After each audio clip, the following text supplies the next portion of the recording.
नमस्कार, आप देख रहे हैं क्रिएटिव विजन न्यूज का एक्सप्लेनर और आपके साथ मैं हूं शबाब। आज की ये कहानी कोई राजनीतिक कहानी नहीं। आज की कहानी एक टूटे हुए परिवार की, एक ऐसे घर की कहानी है जहां कुछ दिन पहले तक हंसी गूंज रही थी, आज उसी घर की दीवारें रो रही हैं। दोस्तों, कहते हैं कि जब एक घर का बेटा चला जाता है ना, तो सिर्फ एक इंसान नहीं जाता, घर का सुकून चला जाता है, आंगन की आवाज चली जाती है और बच्चों की जिंदगी से पापा शब्द का सहारा चला जाता है। आज सैफई परिवार के साथ भी कुछ ऐसा ही हो रहा है। प्रतीक यादव के घर पर बहुत भीड़ थी, लोग थे, कैमरे थे, नेता थे, लेकिन उन सब के बीच अगर कुछ सबसे ज्यादा दिखाई दे रहा था तो वो था दर्द। एक ऐसा दर्द जिसे शब्दों में कहना आसान नहीं है।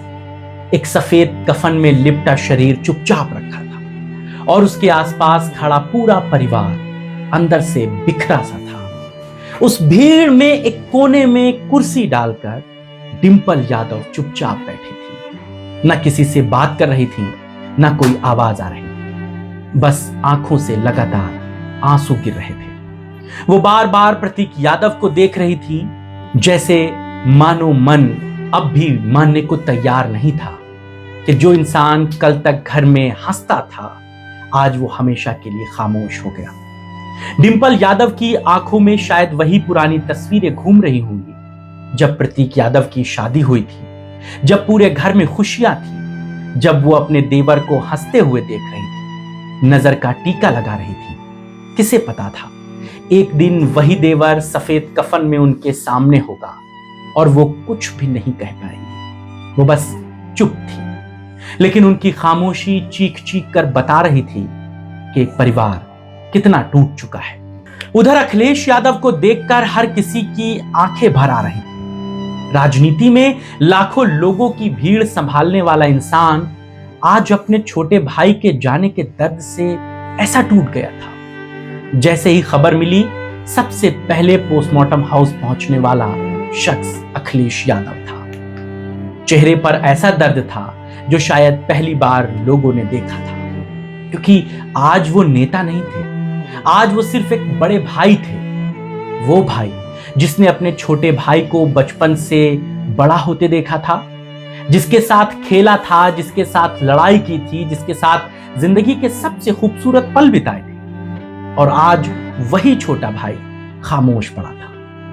लेकिन सबसे ज्यादा दर्द तब दिखा जब अखिलेश यादव अपनी भतीजियों के पास थे। वो बच्चियां जो हमेशा अपने बड़े पापा के साथ हंसती थीं, आज डरी सहमी बैठी थी। अखिलेश यादव उनका हाथ पकड़कर उन्हें संभाल रहे थे, बार बार उनके सिर पर हाथ फेर रहे थे, उनसे बात कर रहे थे। शायद वो खुद टूट चुके थे, लेकिन बच्चियों के सामने रोना नहीं चाहते थे। वो वीडियो आज हर किसी का दिल तोड़ रहा है, जहां अखिलेश यादव अपनी भतीजी को चॉकलेट खिलाते नजर आते हैं, उन्हें गोद में उठाते हैं, उनके साथ बच्चों की तरह खेलते हैं। आज वही बड़े पापा उन बच्चियों की आंखों में पिता की कमी देख रहे थे। सोचिए जरा, एक बच्ची जब अपने बड़े पापा का हाथ पकड़कर पूछ रही थी कि डैडी कहां हैं, तो उस सवाल का जवाब किसी के पास नहीं था। शमशान घाट में धर्मेंद्र यादव भी खुद को संभाल नहीं पा रहे। जैसे ही छोटे भाई को कफन में देखा, आंखों से आंसू बहने लगे। वो बार बार अपने भाई को देखते, नजरें झुका लेते, क्योंकि शायद उनके दिमाग में बहुत सारी पुरानी यादें घूमने लगी। जब दोनों साथ हंसते थे, जब बैठते थे, साथ सफर करते थे। यही प्रतीक ही तो थे जो धर्मेंद्र को अपनी लुम्बरगिनी से सड़कों पर घुमाते थे। धर्मेंद्र यादव उस वक्त बिल्कुल बच्चे की तरह रो रहे थे, क्योंकि जब भाई जाता है ना, तो इंसान की उम्र चाहे जितनी हो जाए, दिल हमेशा छोटा पड़ जाता है, कलेजा फट जाता है। लेकिन सबसे ज्यादा जिसने हर किसी को रुला दिया, वो आदित्य यादव का वो वक्त था जब वो अपने बड़े भाई की चिता पर अग्नि देने की तैयारी करा रहे थे। वो बड़े भाई को चिता पर लिटा रहे थे, फूट फूट कर रो रहे थे, और रोए भी क्यों ना, वो अपने भाई को बार बार देखकर ऐसा कह रहे थे जैसे मानो भैया उठ जाइए ना। लेकिन मौत कभी किसी की नहीं सुनती। जिस भाई के साथ हर सुख दुख को बांटा, जिसके साथ जिंदगी के इतने साल बिताए, आज वही भाई आग की लपटों के हवाले होने जा रहा था। आदित्य यादव की चीखें सुनकर वहां मौजूद लोगों की आंखें भर आई थी। वो भाई जो उनका सबसे अच्छा दोस्त था, सबसे अच्छा मित्र था। प्रतीक यादव की छोटी बेटी, जिसे शायद अभी मौत का मतलब भी नहीं पता होगा। वो बच्ची कभी अपनी मां को देखती, कभी लोगों की भीड़ को, कभी बड़े पापा को। उसे समझ में नहीं आ रहा था कि उसके घर में इतने लोग क्यों आए। वो शायद इंतजार कर रही थी कि अभी दरवाजा खुलेगा और उसके डैडी मुस्कुराते हुए अंदर आ जाएंगे। लेकिन उसे क्या पता था, कुछ लोग घर से जाते हैं तो फिर कभी वापस नहीं आते।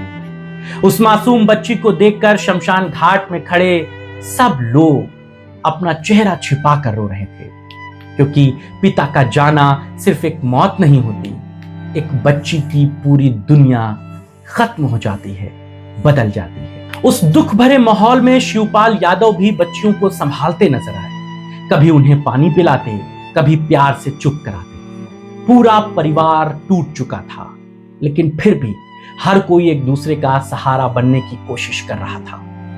क्योंकि जब दुख बड़ा होता है ना, तो इंसान शब्दों से नहीं, बस रिश्तों के सहारे जिंदा रहता है।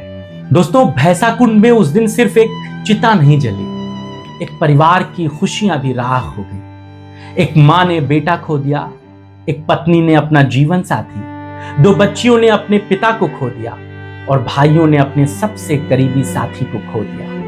लेकिन शायद जिंदगी की सबसे कड़वी सच्चाई यही है, जो लोग हमें सबसे ज्यादा प्यारे होते हैं, कभी कभी वही सबसे जल्दी चले जाते हैं। पीछे रह जाती हैं तो उनकी आवाजें, उनकी हंसी, उनकी यादें और वो खालीपन जो जिंदगी कभी नहीं भर पाता।